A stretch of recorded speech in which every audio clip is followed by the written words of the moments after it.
Welcome to Aunt Pearl's Wisdom, where we believe America was always great, we just need to make it sane again. M.A.S.A. Make America sane again. I can't wait until next Saturday. Everyone in town will be partying. We'll get to light sparklers and set off firecrackers and Roman candles. I can have all the watermelon and ice cream I want.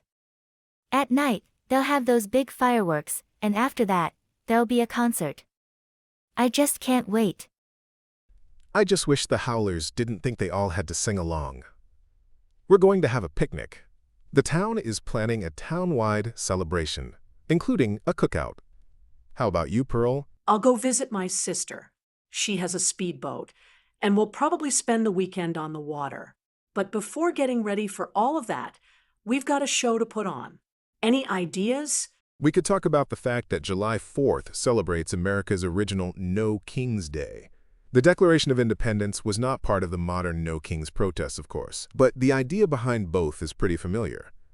Government does not get to rule free people without their consent. The Declaration of Independence is worth a celebration, but we also need to remember that not everybody got to declare themselves free. Enslaved African Americans had to wait until 1865 before slavery was abolished by the 13th Amendment.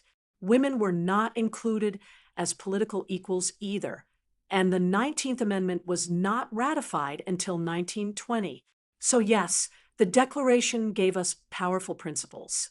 But America has spent nearly 250 years arguing over who actually gets to enjoy them. What is the Declaration of Independence? It sounds like something I'd like to say to my algebra teacher. It was basically America's breakup letter to King George III. The original settlers came here for many reasons. Some wanted land. Some wanted business opportunities. Some wanted religious freedom. Some were brought here against their will. But the British colonies were still under the British Crown, and the colonists were expected to obey the king and parliament. Sort of like I recognize Donnie as my one and only ruler. Unfortunately, an argument could be made to support that. I mean, people are protesting your king as heartily as the colonists resented King George III, and that resentment helped inspire the American Revolution. It couldn't have been that bad. I don't pay a lot of attention to history, but my teacher said something about Boston having a tea party. I don't remember what was served, and I don't know who came, but a town-wide tea party sounds like a blast. Did they do that to celebrate the 4th of July? Not exactly. The Boston Tea Party happened before the Declaration of Independence. Colonists boarded ships in Boston Harbor and dumped tea into the water to protest British tax policies, especially the Tea Act. It wasn't a cute little party with cookies and cucumber sandwiches. It was political protest with wet tea. The colonists objected because they were being taxed by a government where they had no real representation. That's where the phrase "no taxation without representation" comes from. Eventually, representatives from the 13 colonies gathered in Philadelphia, Pennsylvania, and told England and King George III to pound sand, but in very elegant handwriting. I remember. Is that the thing that guarantees us the right to be happy? It's that thing Thomas whatever wrote. Thomas Jefferson wrote the first draft, and the Continental Congress edited and approved it. And no, it does not guarantee happiness. If it did, algebra would already be unconstitutional. The Declaration says people have a right to pursue happiness. That means the government is not supposed to crush your liberty, steal your voice, or put a king between you and your future. This is a noble principle. But the last part of the Declaration sets out the colonists' real demand. Here, Amber, I'll read it to you. We, therefore, the representatives of the United States of America in General Congress, assembled solemnly publish and declare that these united colonies are, and of right, ought to be free and independent states. And it ends. And for the support of this declaration, with a firm reliance on the protection of divine providence, we mutually pledge to each other our lives, our fortunes, and our sacred honor. Wow. That's a wordy way to tell a king to buzz off.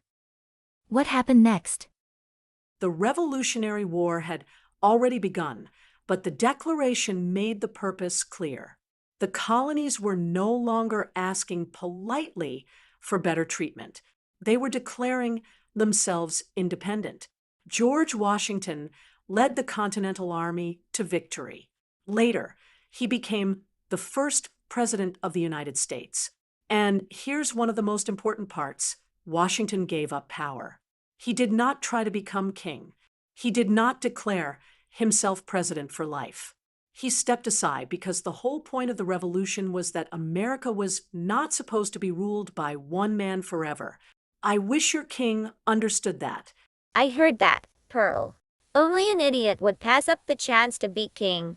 Why, look at all the money you can make for yourself and your friends. It's the best job in the world, and I don't ever want to give it up. Well, I'm glad old Slave Master George at least helped set that precedent. A bunch of angry white guys could have done a lot worse. They often did. There have been many times in our history when angry, powerful men made cruel decisions for their own benefit. But fortunately, America also has an unquenchable thirst for freedom. That may be the best gift the Declaration of Independence gave us. Not a finished country, but a promise big enough for future generations to keep demanding their place in it.